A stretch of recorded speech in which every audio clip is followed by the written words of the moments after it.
Hello, everybody. This is Bill Murphy Jr. with understandably.com, and this is what we like to call Understandably Live, where we've been doing some really cool one-on-one interviews with interesting people from all walks of life. Today, I have with me Dr. Joel Mier of University of Richmond, the MBA program there, and also previously was Director of Marketing at Netflix back in the early days. And so we're going to be talking about Netflix, a pretty fascinating paper that he just co-wrote on how it became the company it is today. And with that, Joel, thanks for joining. My pleasure. Thanks for having me, Bill, and looking forward to the discussion. Excellent. So just to let everybody know, we're going to record this. It's going to go on YouTube, maybe some other things if I can figure them out. And you know, these are the early days. Whoever's dog that is, you got to mute. You got to mute yourself. And if you pardon me, as I say, it will be posted. So if your screen pops up here, there's a possibility you wind up on YouTube for perpetuity. And once we're really gigantic and millions of people are watching this, they'll all go back and see you. So make sure you're cool with that if you do, but it is being recorded.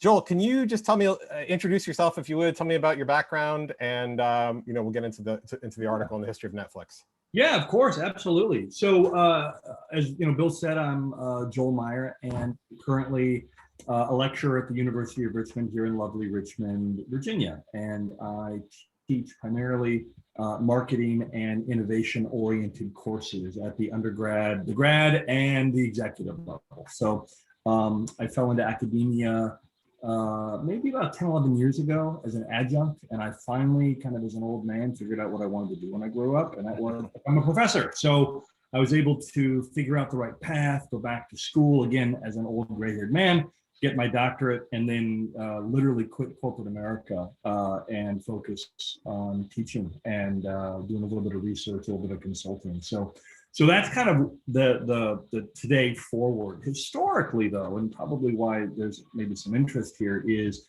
you know, I'm a Bay Area native. Richmond is my home and I love it, but my origins and my roots and my DNA are out of California and Silicon Valley. And so the first 20 years or so of my career were out there in a variety of roles. And, you know, I kind of think of it's very self-congratulatory, so forgive me, but I think of like the trinity of business. And I think of those three in terms of strategy, marketing, and then analytics and insights. And all three are required to really have a cohesive view on the market and the opportunity, and et cetera.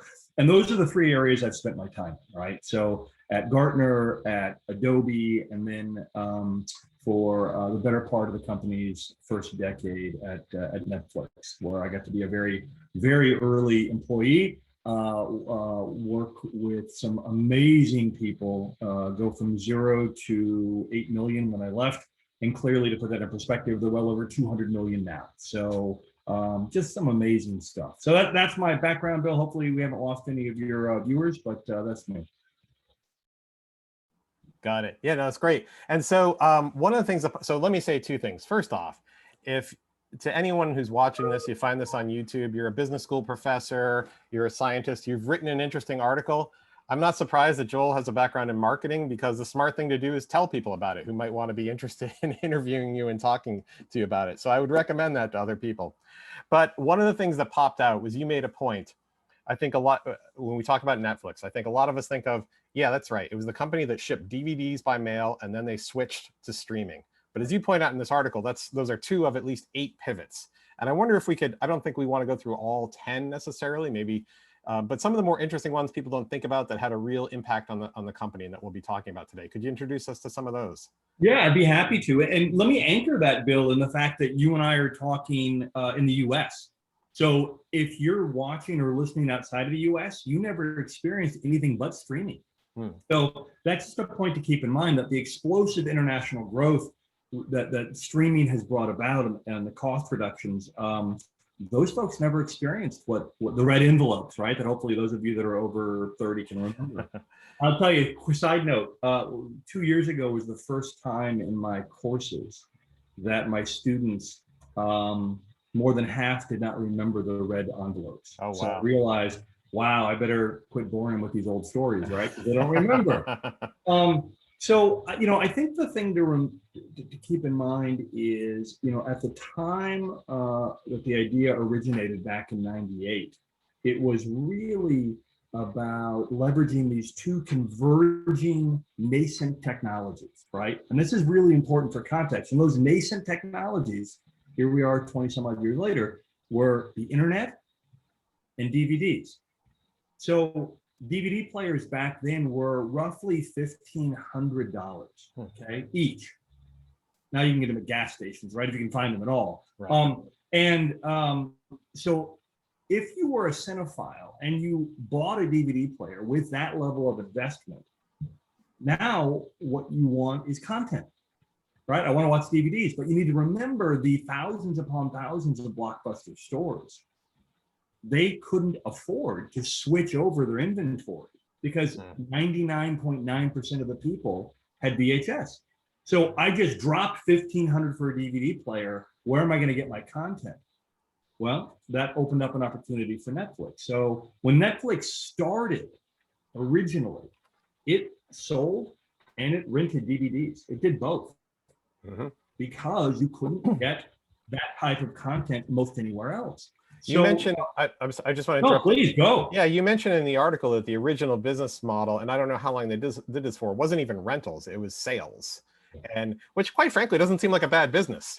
I don't know what it was like at that point, but it wasn't. And Mark Randolph, the co-founder and original CEO, tells a story about that first day when they flipped it on. They hooked up a bell, like a literal bell, so that when an order came in, the bell would ring. And it rang and everybody went nuts, and it rang and everybody went nuts. And it kind of perpetually rang, and everything came to a crash because demand was so high on day one. Yeah. So they dispatched my friend Boris to go to Fry's and buy 4 more servers, come back, configure them, and strap them in. So, I mean, really crazy day one stuff. But the business model was, right, we're going to sell and we're going to rent. And the reason the selling part, and this is one of those little unknown stories that I think is fantastic. The selling part, the company realized they weren't going to win long term, right? If you look at the adoption curve of DVD players, it's really low and it's going to go up. There's no question. And so as it goes up, who has economies of scale? Well, Walmart and Best Buy. So there really was no viable path to become the dominant player in sales. And so what leadership did in what was one of the first of many, many bold moves the company made is they said overnight, we're going to get out of sales, which, and this is the lesson, was 95% of revenue. And the logic behind that is, you hear me say that, you might go, wow, you can't give up that kind of revenue. And got it, it's a concern. But the logic that backed that decision was simply this. If you have a resource, an engineer, a marketer, biz dev person, if they're working on something that is not your future, then it's a waste of resources, right? They're not helping support the future. They're tethered in the past. And so that simplistic explanation has stayed with me and really framed the way that for the rest of my career, I've thought largely about the allocation of resources and a very clear future vision.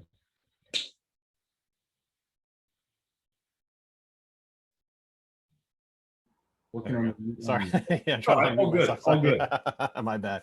And I think one of the other interesting pivots here is to subscription based, which everybody's doing now, but not everybody was doing that. And I don't know when the switch was. I'm trying to think if I was a customer early enough that I was paying one-on-one. I don't think I was. I got enough gray that I was there in the in the late '90s. I do remember the red envelopes. But can you talk a little bit about that switch? Yeah, let's do that. Let's talk about that. And I realized I got caught up in that one. You asked for several, so let me walk through. It's okay. Sure.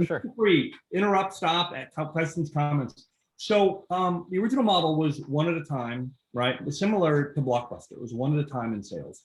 They dumped sales. They focused on rental. So rental was literally one at a time for 10 days for $6, I think. But it was very hard to scale that. And so there was this idea kicking around about subscription. And subscription started September 23rd, 1999. That was the initial test date. So if you were a subscriber, around that time, Bill, then you might have indeed kind of been one of those early numbers. We had 10,000 by December, right? So between September and December, we went from 0 to 10,000 subscribers. Just think of how exciting that was, right? But in relative context now, 10,000's, you know, I think they got that many since I started this sentence. So yeah, probably. Anyway. Were you, I believe you started there in 99, right? Were you there at that point? I was there back when it was one at a time before the subscription started. So again, no subscribers to 8 million when I left in the end of 06.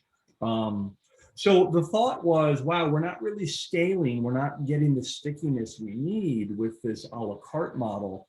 We should probably try a subscription model. And the model we had in mind was like a gym membership, right? You can sell so many memberships knowing that only a fraction of them are going to use the gym at any one time. True. So we engineered that, and we did this very creative thing where we had already partnered with all of the major DVD manufacturers, right? And so Sony and Samsung and JVC and on and on and on and on.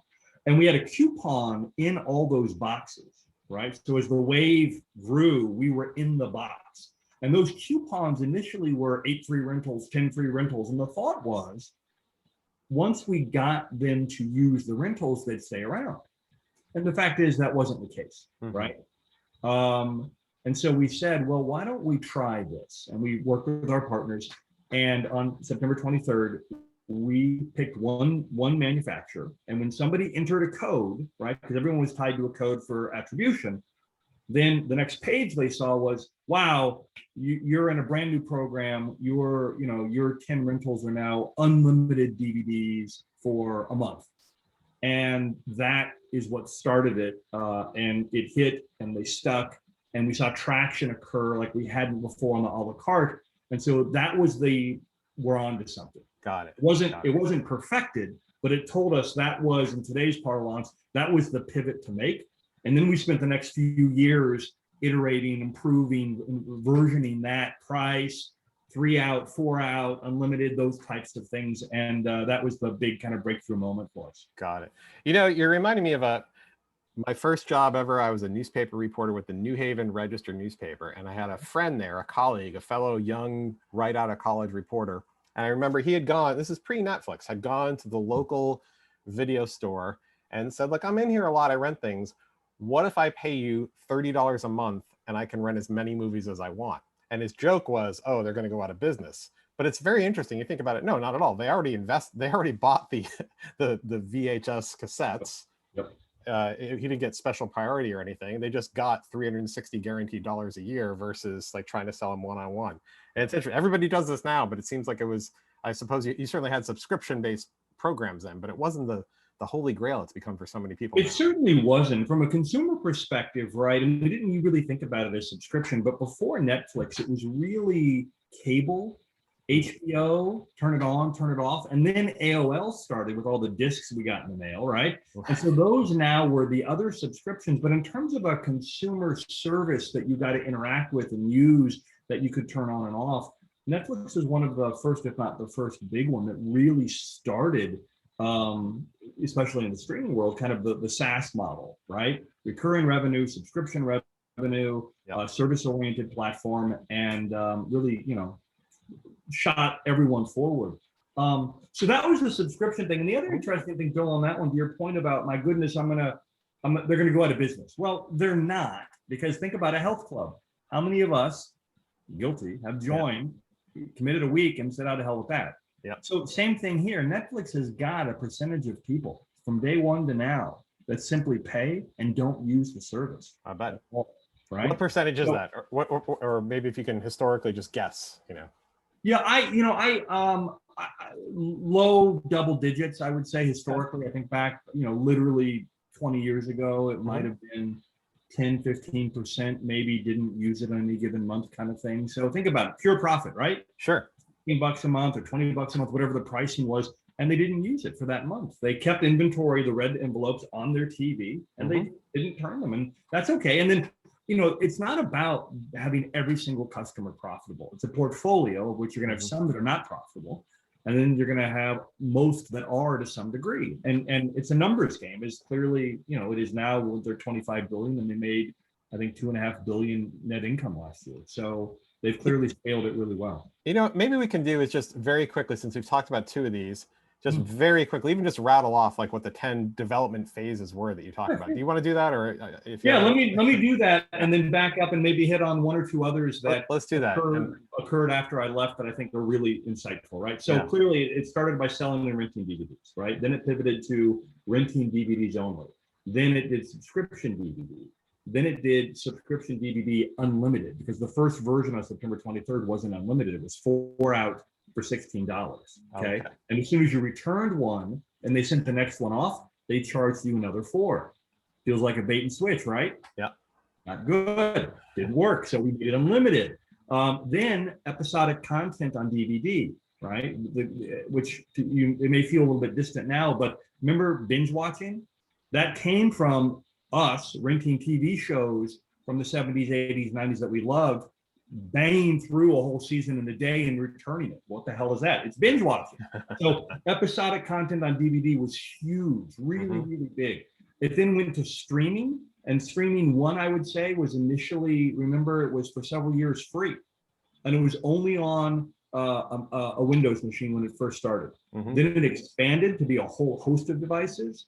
And then it became Netflix streaming and DVD.com as they have kind of weaned off the DVD. There's still roughly 2 to 4 million in the US. I haven't seen a red envelope in, I don't know, 10 years, but there's still very small millions of people that are doing that. Doing DVD.com still, yeah? DVD.com. The next pivot was to original content. Where they created their own. House of Cards and House of Cards was the big breakthrough. Orange is the New Black, and each of us again can have our own. And but just side note, thank God for it during COVID, right? We start off COVID with Tiger King was great. I think we all really enjoyed that. And then the last pivot, and the one that I think they're in now, which I think is really the one to keep an eye on, is it's localized original content, right? So they are roughly, I think last thing I read, and I could be wrong because I have been gone. I should have made this a disclaimer along. I've been gone for 16 years, right? But the last thing I read was there were 40 countries where Netflix is creating original content in country, right? In country locations, in country scripts, in country actors and actresses. Yes. So if you think about the streaming wars that are occurring, right? Disney Plus put out some great numbers the other day. Paramount Plus, the little engine that's trying hard, they're trying to do some innovative things. If you think about where Netflix has some advantage, it's in the ability, unlike the studio system in LA, it has the ability to go into these countries and create localized content. And then not only kind of launch it in country, but then to export that around the world on day and date. So you all may have seen, I'm going to need help, and hopefully Bill, you'll remember, there was a Netflix launched season 2 of a French whodunit television show. And I can't, this is a horrible recording. But anyway, the point is this, it was top 5 in the US. It's entirely in French. Lupin, thank you. All right, well done. Yeah, Lupin, which is thank you, Kate. A horrible pronunciation. But here's this French show filmed in France. It's now a global phenomena. So it's able to kind of have its cake and eat it too. Yeah, right? Sure. Great success in country and expand internationally with that same content. And currently, others don't have that capability. You point out in the article, India, Korea, Turkey, the UK leads in-country content consumption. Does that mean more people are watching content in the UK on Netflix than they are, I don't know, the BBC or Channel 4 or whatever? The most popular shows in that country came from Netflix. Got it. Right. Just to remind everybody, you can ask questions in the chat if you have questions. Save my butt too. Yeah, and so I wanted to before we get too deep, I'm going to want to ask some sort of takeaways for other businesses. But one thing that's interesting is sort of the to the victors go the spoils. We've listed the 10 pivots that worked. Are there others that didn't work? Are there things that they tried that stand out in Netflix lore that I don't know what they would be, but that just did not work and they pivoted off of? Yeah, yeah. You know, I mean, there were, must be, right? Yeah. oh, without a doubt, right? Yeah. These are the things that worked, Right. right? The company has created an unbelievable culture of experimentation, right? And now in the world of streaming, that has only been amplified 100x over when I was there. Mhm. You know, there are a few small things that we tried that simply didn't work. I'll give you one example. I'll give you two quick examples, and then I'll give you a big one. Okay. The two examples were, our research showed that Netflix subscribers were just movie lovers. They went to the movies more often. They talked about movies. They had, they just were movie people, much more so than the normal public. And we said, wow, what if they're going to movies, maybe we should have showtimes on the site, right? That makes sense, right? People go to newspapers, so we researched it. People liked the idea, so we built it out, right? We built it out and launched it, and no one used it. And by no one, I mean very, very, very small. The company has a brilliant discipline on new features, which is it has to get to a certain adoption level in a certain amount of time. So if you're a product manager, you've got a year or 6 months to get to that level, and if you don't, it's done, right? They kill it. So in this case, we launched showtimes. Yay, brilliant! Research says yes, testing said yes. Well, no one used it, and so after it was live, we'd have people come in and we'd test the service with them and some product testing, and the feedback on it was, oh yeah, I know I've seen that, but I don't use you for showtime. Yeah. That's not what you do. That's not who you are to me. So it really reiterated, stay true to the brand, right? Stay true to the brand. Another example was, and some of you may remember this, we used to have tabs on the homepage, right? Movies that you could rate and review, and one of them was used DVDs, because as you can imagine, we might need a few 100,000 DVDs to meet demand now. But 3 months later, you're on to the next thing. We have this inventory, so we sold them. And it was a very small operation. I think it was roughly 2 people. And it was, several tens of millions of dollars in revenue. But back to that principle I said to you earlier, Bill, the future was not in selling DVDs. That was not our business. And so we made the decision to shut it down, right? Redeploy those 2 people to something else that was driving the business, found a distributor to take them, and we just said, focus. So that was, those are little reminders of kind of a major theme, a big takeaway, which is make sure you have extraordinarily clear focus and you live it day in, day out. Can I make a side story unrelated to Netflix on that point? Go ahead, sure. I was talking to a startup 2 nights ago, right? And they're in a specific vertical, and they're at $2.5 million in ARR, right? Annual recurring revenue. So good for them, phenomenal, like unbelievable. And they spent the first 20 minutes talking about how big this opportunity was within their vertical, like $70 billion, all big numbers that are useless, right? Right. And so they're at 2.5 million. And so they're telling me all this, and they said, yeah, we're going to expand into this new vertical now and go after that because it's an adjacent vertical, and they used all the right language. And I kind of stopped them and said, listen, I need to ask you about this. Why are you going into an adjacent market when you really haven't done this? Well, we really think it's big. It's a really big opportunity. And I said, listen, I don't mean to be blunt. You haven't done anything. Like, why the hell would you move and go to a totally different market where you think the systems and processes are the same? However, the decision makers have different needs. The communications are going to be different. The messaging is going to be different. So you haven't even figured this out yet. You've been lucky. And now you're going to go do this. It makes no sense. So at Netflix, we learned that very early. We constantly, those 2 examples I gave you were reminders. It's kind of us skinning our knees, like get back to focus, get back to focus. Now, I'll give you the bigger one. The last project I worked on before I left was on the streaming endeavor, and not the technical. Go. Sorry, I think we just need to pause for a quick second. Okay, now I don't know if it was for everybody, but your video and your audio were unsynchronized, but I think we're back on it now. Excellent. Okay, good. For those under 40, they're not going to get this reference. I thought you wanted to go to station identification. Yeah. No, we can always do that. Understandably.com, sign up for it over my shoulder, my high-tech branding now. But yeah, no, please go on. Give us the what's the other story? And then I'd love to get to Kimberly's question and a few other things too. So yeah, that'll be super. That'll be great. So the last project I worked on was streaming, and not from a technical standpoint, because that's not what I did, but from a audience receptivity, audience reaction to the process, the system, the content, the quality, all those types of things.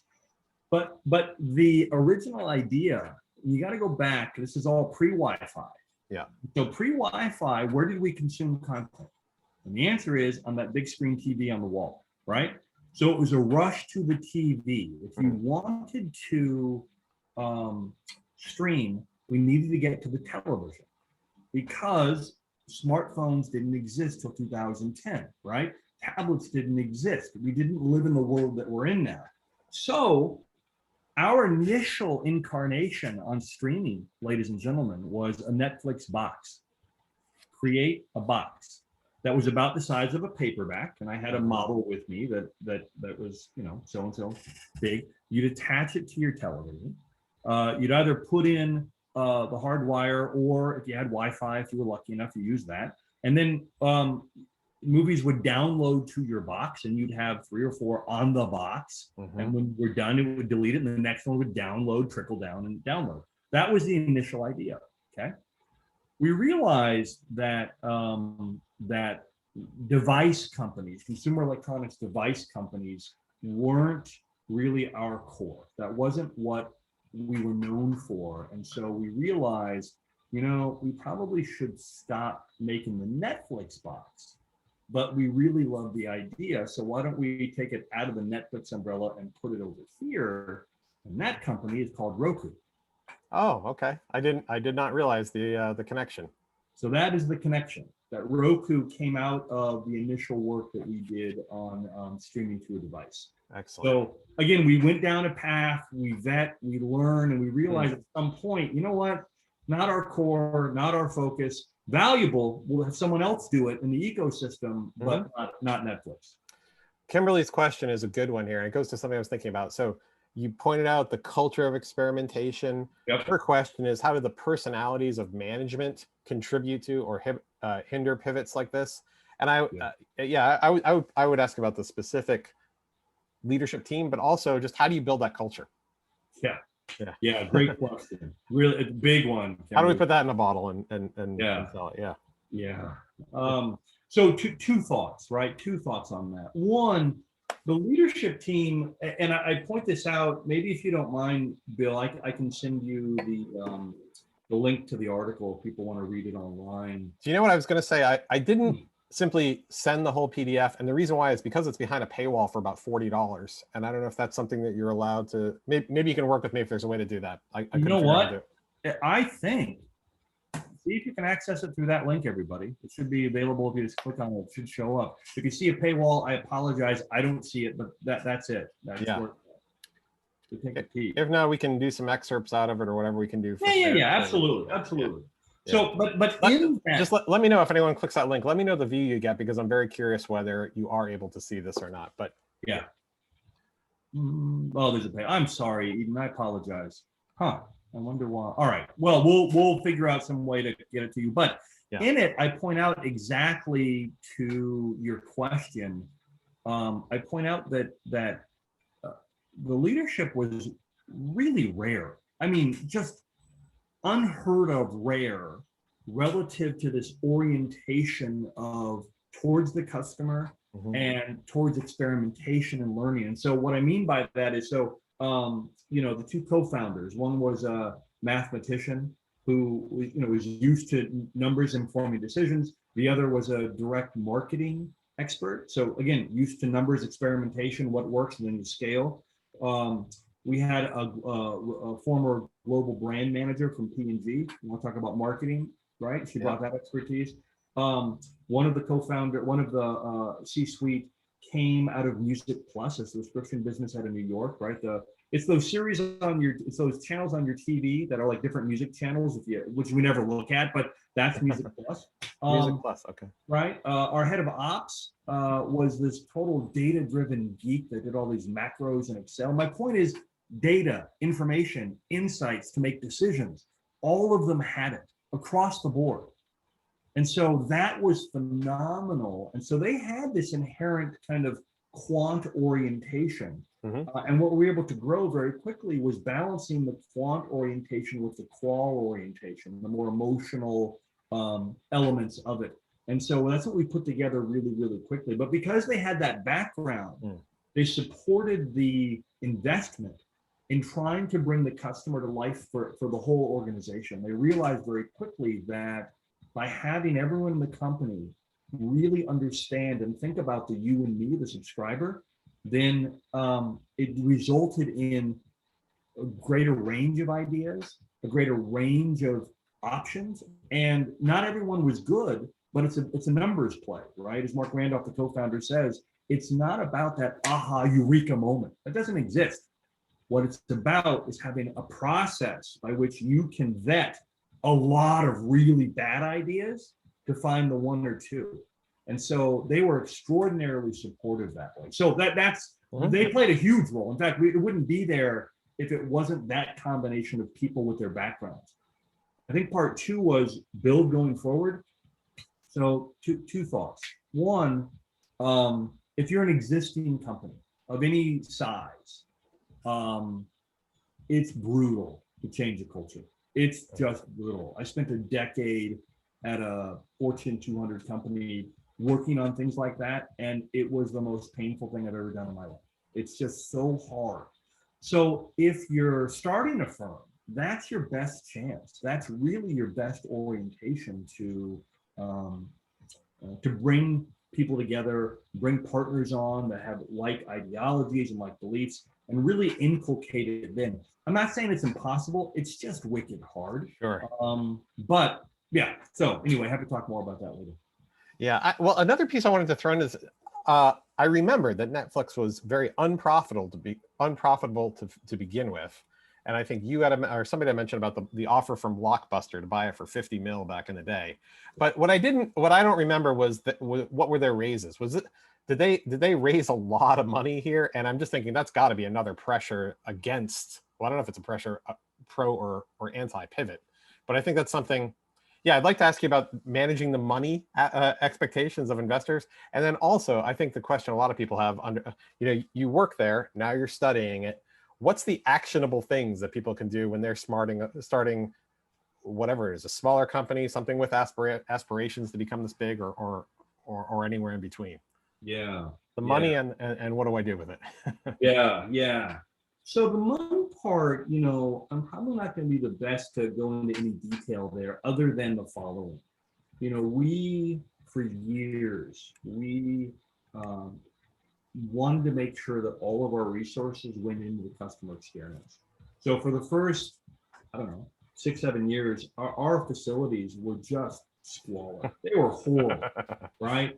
Even as a public company, May of 2002, we still said, nope, we're not going to spend any money on this because it doesn't help the customer. So we were extraordinarily frugal with our dollars. The experimentation, you talked about the culture of experimentation. The reason that is so important is that you don't scale with a product, a feature, a campaign, a channel until you know it's going to pay out, right? That's what experimentation is for. It's a risk mitigant. And so we experimented every part of the business on everything. And the only time you ever saw anything, a campaign, an ad, a banner ad, an email format, a feature, was because we knew it was going to work, right? That's why the experimentation was so important. In terms of investors, again, not my forte, other than we were extraordinarily transparent with them from day one. Here's what we're doing. Here's what we expect. And that's quite frankly the only way I think to behave with any stakeholders, to be completely transparent. And then what was the other part? Well, you're teaching this now, and I know I have a lot of we have an amazing audience. We have 100,000 people, and we have people at all stages, many of whom are starting companies, many have have been very successful. But I think that's going to be one of the questions. Great. It's an interesting story, Netflix. Yeah. What are the takeaways that I can transfer to whatever it is that I'm working on in terms of building? Yeah. Maybe a couple thoughts come to mind, and So one is, I mentioned earlier, relentless focus, right? Relentless focus, that you're not going to be the best in the world at something until you spend years and years and years working at it. So before you start chasing other ideas, make sure you've got down what you're trying to be great at. And don't make that too big, right? We're trying to do this, then freaking nail that, right? It's simple, but it's also really hard because we get a lot of distractions, right? So that's one thing I would say is just kind of this relentless maniacal focus. The other part, which kind of gets back to culture, which I think some of the questions were about, gets at this idea, and Reed put out a book last year, Reed Hastings, the current CEO and the co-founder, which is about kind of his management ethos. And it's just brilliant and it's dead on accurate. So one of the things that he talks about, which is entirely true, is the idea of context, not control. So here's what happens. And this is kind of what was interesting about putting this article together was, comparing the Netflix evolution from startup to giant company to every other startup to giant company. And what happens in every other one is, right, you get a bunch of people at the beginning, they're scrappy, they're hungry, everybody wears all kinds of hats, you do whatever you have to, got it. Then it gets some success, it grows. What happens? Well, we need to hire specialists now. Along with that, and then it grows, and we need to have some processes and some rules to make sure that people don't do that and don't do this. And now control takes over, right? And as it grows, processes and procedures to manage the control mechanisms take over. Mm-hmm. Netflix did the exact opposite. Netflix said, you know what? I don't need a policy that says you shouldn't spend more than $100 at dinner. I'm making this up randomly, right? Because 99.9 people aren't going to do it anyway. So why do I need a policy? As Patty McCord, the chief people officer, said, I don't have a policy that says don't come naked to work. Guess why? No one does it, right? So they were all about, and are all about, hire the best in the world, give them really hard problems, and then the business's goal is to get the hell out of the way and let them do their magic, right? So it's the exact standard startup as it grows, that pyramid, right? Inverted pyramid, processes, bureaucracy, all that stuff. Netflix, the exact opposite. Doesn't exist, right? Doesn't exist. So I think that's a big one, is make sure but to make that work, you got to have the right people. If you don't have the right people, yes, then that doesn't work. It needs to be entirely aligned. But when I say right people, I mean kind of the brilliant but crazy knucklehead who kind of offends people. That's known as the cancer. Not good, right? So you don't, as Reed also says, you don't tolerate brilliant jerks because they just undermine your overall goal. So that's another big takeaway, right? Context, not control. And then the third, I would say, which is the main focus of my work, either research or consulting or academic, is around the idea of putting the customer first, right? Known as customer centricity. And, in a very simple, high level, cute way of putting it, the goal of a business is literally twofold. I don't mean shareholder value. That's not what I mean. You need to get a customer and you need to keep a customer, right? I mean, tell me a business where that's not true. And the answer is it doesn't exist. So think about all that we do to accomplish those two things. We build product, and we service product, and we sell product, and we market product, or services, or solutions, or whatever. So think of all the infrastructure and the people and the dollars and the R&D and the yada, yada, yada to support that. Okay, I'm doing all that to get you as a customer, Bill, and to keep you as a customer. Yeah. So doesn't it just make sense you should be part of that process? Or am I that brilliant that I can sit here in my office and do all that stuff and not need you and just tell you, here's what you're going to get? That's offensive to me.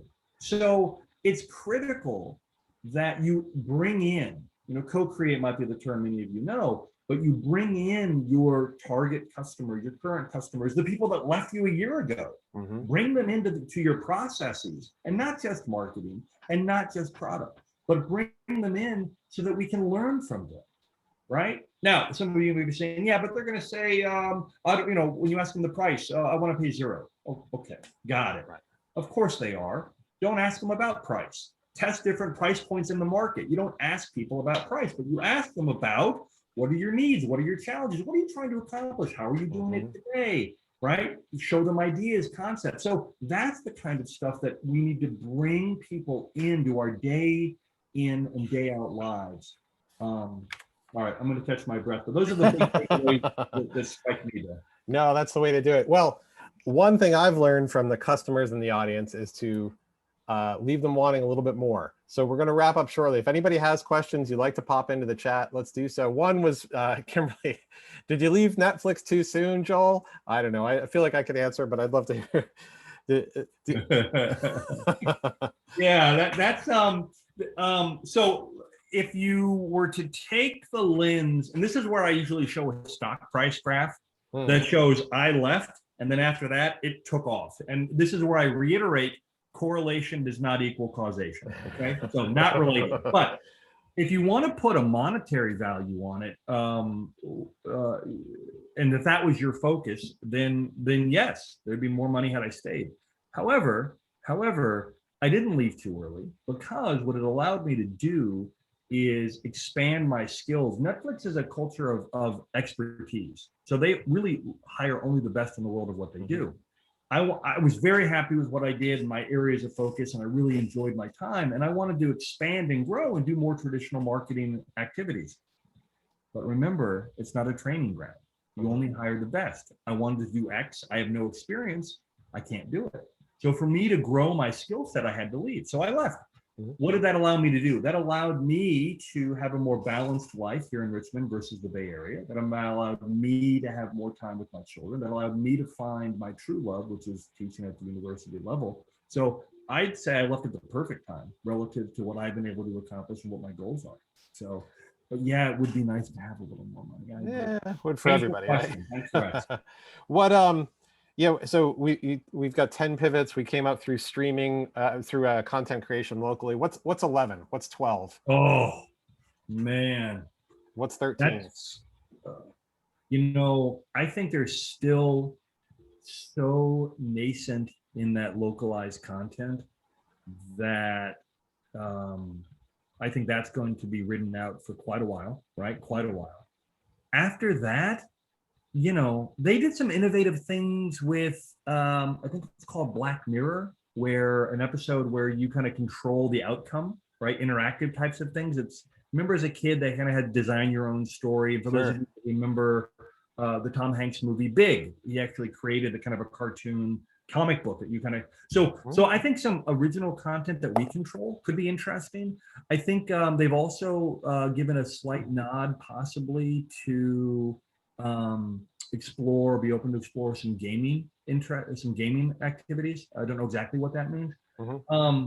So I don't have a good answer for you yet at all, but I give you those two as examples of things that they've experimented with, right?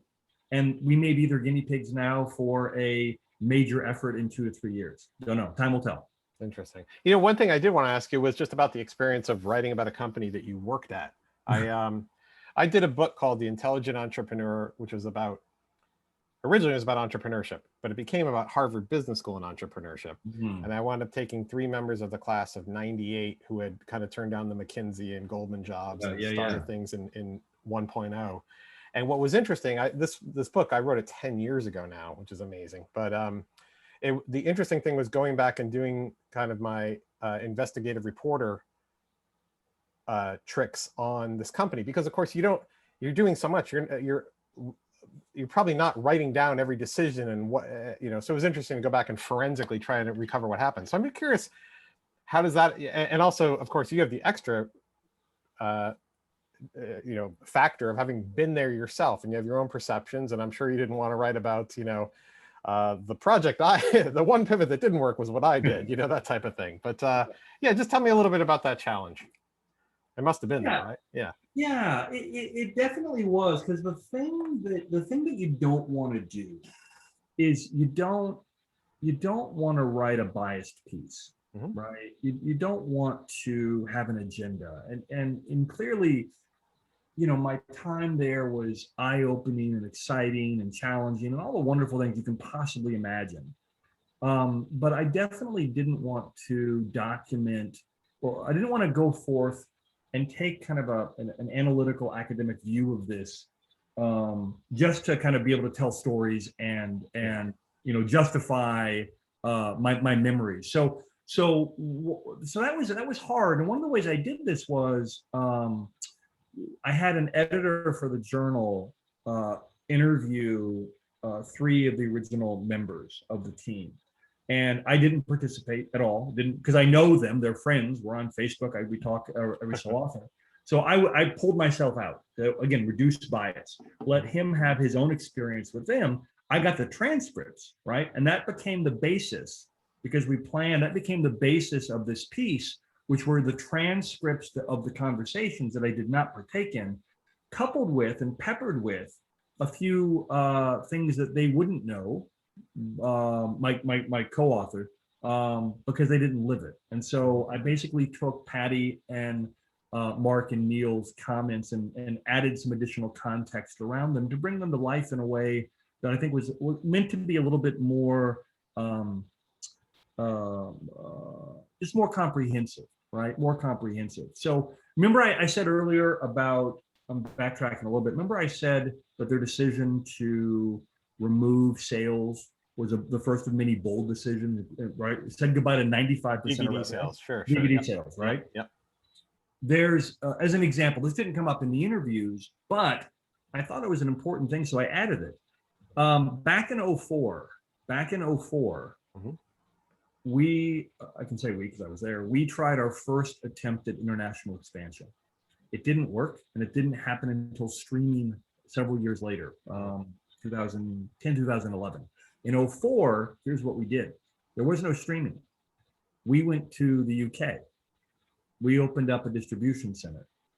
We had 2,000 customers in beta. We had tens and tens and tens of thousands of DVDs in the bloodstream of the mail system, right? And part of the people we recruited to test it out, we said, you can't talk about it. Remember, in 04, there wasn't all of the things we have now, Sure. to post and to like and to share. So they didn't. So we were for 6 months in the bloodstream of the UK mail system, and no one talked about it. Wow. So yeah, so we're gonna go live, right? We're gonna go live on a Monday, and we got some intel on a few days prior that made us seriously rethink that decision. So on Saturday, Reed flew over, took the whole team out to dinner, and at that point in time said, we're not going live, we're shutting down.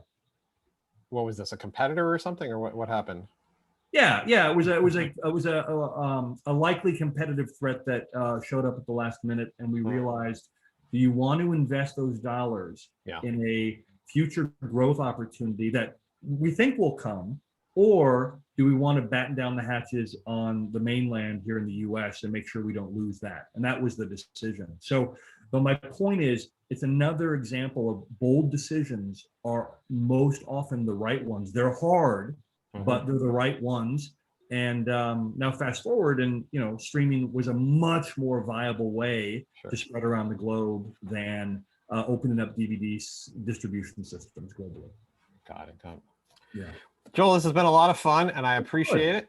And this is Joel Mier, professor at University of Richmond, formerly marketing director in the early days back at Netflix. And we've been talking about the pivots and maybe some things you can learn by looking at what happened at Netflix that might help you in your own company if you're running something. So I'm Bill Murphy. This is, if I move the right way, understandably.com. You should sign up there. I guess I should be saying like and subscribe now too, since we're putting this on all the streaming services, all the video sharing. And thanks very much. Thank you everybody for joining today, and we'll talk to you soon. Thanks again, Joel. My pleasure, Bill. Best to you and everybody else. Thank you. Yes, sir.